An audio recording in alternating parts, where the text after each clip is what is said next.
ভিডিওতে দেখব Google map কিভাবে চালাবেন। গুগল ম্যাপ দেখে আপনি রাস্তা কিভাবে বের করবেন। সবার প্রথমে এই অ্যাপসটি আপনার মোবাইলে দেখে নেবেন। গুগল ম্যাপ অ্যাপস এটা। তো এটা বেশিরভাগ মোবাইলেই ইনস্টল করা থাকে। আপনার মোবাইলে যদি ইনস্টল করা না থাকে, গুগল প্লে স্টোর থেকে এই অ্যাপসটি আপনার মোবাইলে ইনস্টল করে নেবেন। অ্যাপসটি খোলার আগে আপনার ডাটা কানেকশনটা দেখে নেবেন। আপনার মোবাইল ডাটা কিন্তু অন থাকতে হবে। অন করার পরে এই অ্যাপসটা এখান থেকে ওপেন করে নেবেন। ওপেন করার পরে আবার একবার উপর থেকে এখান থেকে টানবেন। টানার পরে এখানে আপনার লোকেশনটা অন করে নিতে হবে। এই যে লোকেশন অপশন, এটা এখান থেকে অন করে দিলাম। লোকেশন অন করার পরে এখানে একটা অপশন পাবেন, দেখুন এই অপশনটার উপরে একবার এখানে ক্লিক করবেন। ক্লিক করার পরে এরকম একটা অপশন আসতে পারে, to continue turn your device location. তো এখান থেকে একবার ওকে করে দিবেন। এইখানে আপনার কারেন্ট লোকেশনটা দেখাবে, মানে আপনি যে জায়গাটায় দাঁড়িয়ে আছেন সেই জায়গাটা এখানে শো করবে। এই যে ব্লু ডটটা দেখতে পাচ্ছেন, আমি এখন ঘরেই বসে আছি, তার জন্য এই জায়গাটা দেখাচ্ছে, একদম একুরেট জায়গা দেখাচ্ছে। তো এখন কথা হলো, আমি এক জায়গার থেকে আমার ঘরের থেকেই আমি এক জায়গায় যেতে চাই, সেই রাস্তাটা আমি চিনি না। তো গুগল ম্যাপে কিভাবে দেখব? তার জন্য এখানে নিচে একটা অপশন পাবেন অ্যারোর মতো, দেখুন এখানে যখন একবার ক্লিক করবেন সবার উপরে দুইটা অপশন চলে আসবে। ইউর লোকেশন, আমি যে জায়গাটায় দাঁড়িয়ে আছি সেটা অটোমেটিক সেট হয়ে আছে। চুজ ডেস্টিনেশন, আমি যে জায়গাটায় যেতে চাই তো সেই জায়গাটার নাম এখানে দিতে হবে। আমি সেই জায়গাটার নাম এখানে দিয়ে দিলাম। দেওয়ার পরে দেখুন এটা কিন্তু অটোমেটিক ম্যাপে সেট হয়ে গেল যে কোন কোন রাস্তা দিয়ে যেতে হবে। তার নিচে আরও কিছু অপশন দেখতে পারবেন। এখানে দেখুন, আপনি যদি হেঁটে হেঁটে যেতে চান তাহলে যেতে পারেন, 3 ঘন্টা 18 মিনিট লাগবে। আপনি যদি ট্রেনে যেতে চান তো যেতে পারেন।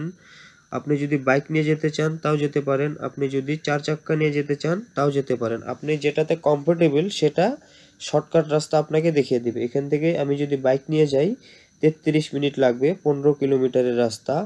তো তার জন্য এখানে একটা অপশন আছে, দেখুন স্টার্ট। আমি যদি এখানে একবার ক্লিক করি, এখানে দেখুন স্টার্টিং পয়েন্ট, এখান থেকে আমি একদম এই ব্লু রাস্তা দেখিয়ে দিবে। এখান থেকে এই রাস্তাটা দিয়ে এখান থেকে এইভাবে যেতে হবে। তো আপনি যখন বাইক নিয়ে যেতে থাকবেন এখানে উপরেও বলে দিবে যে আপনি কোন কোন সাইডে টার্নিং নিতে হবে। আপনার 500 মিটার গিয়ে লেফট সাইডে টার্নিং নিতে হবে, 100 মিটার গিয়ে রাইট সাইডে টার্নিং নিতে হবে। এখানে একটা স্পিকারের অপশন আছে, এটা যদি অফ করে রাখেন তাহলে আপনি শুনতে পারবেন না। এটা যদি এখান থেকে অন করে দেন তাহলে আপনি শুনতে পারবেন। তো এইভাবে করে আপনি একদম আপনার জায়গা মতো পৌঁছে যেতে পারবেন। তো এখান থেকে আমরা ব্যাক হয়ে আরেকটা জিনিস দেখে নিচ্ছি। সাপোজ এটা তো আমি আমার ঘরের থেকে আমি আরেকটি জায়গার সার্চ করে নিলাম। এখন আমি এক জায়গার থেকে আরেক জায়গায় যেতে চাই, সেই জায়গাটা আমি চিনি না, আমি ম্যাপে দেখে নিতে চাই যে কিভাবে যেতে হয়, কোন কোন রাস্তা পড়বে। তার জন্য এখানে ইউর লোকেশনের জায়গায় এখানে আপনি সেই জায়গাটির নাম সেট করে দিবেন। সাপোজ আমি গুয়াহাটি সেট করে দিলাম। এখানে গুয়াহাটির থেকে আমি এখানে বঙাইগাঁও অবধি যেতে চাই। তো দেওয়ার পরে এখান থেকে একবার সার্চ করে নেবেন। দেখুন অটোমেটিক কিন্তু এখানে চলে আসলো। আসার পরে এখানে প্রিভিউ দেখতে পারবেন। এখানে যদি প্রিভিউতে একবার ক্লিক করেন তো দেখুন, অল্প আমি ছোট করে নিলাম এখান থেকে। তো দেখুন এই যে গুয়াহাটির থেকে এই রাস্তাগুলো দিয়ে আমাকে বঙাইগাঁও অবধি এখানে যেতে হবে। এইখানে একটা অপশন পাবেন, দেখুন এই যে 4 কোনা বক্স বানানো আছে, যে এখানে যদি একবার আপনি ক্লিক করেন এখান থেকে একটা অপশন পাবেন স্যাটেলাইট। এটার উপরে যদি ক্লিক করেন তাহলে এখান থেকে স্যাটেলাইট ভিউ আপনি দেখে নিতে পারবেন। আপনার জন্য আরও বুঝতে সুবিধা হবে যে কোন জায়গায় কি আছে।